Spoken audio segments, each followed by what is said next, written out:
This is a sample Excel sheet with data on 2 pages. Go to the File tab and click Save As. From the right, click More Options.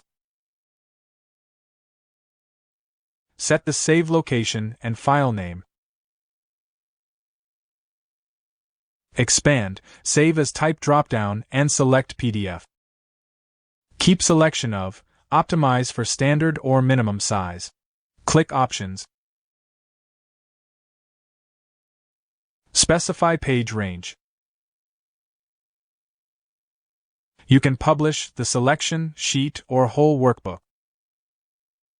Including document properties and tags are optional. PDF archive compliance is optional. Click OK to close. Open file after publishing is optional. Finally, click Save.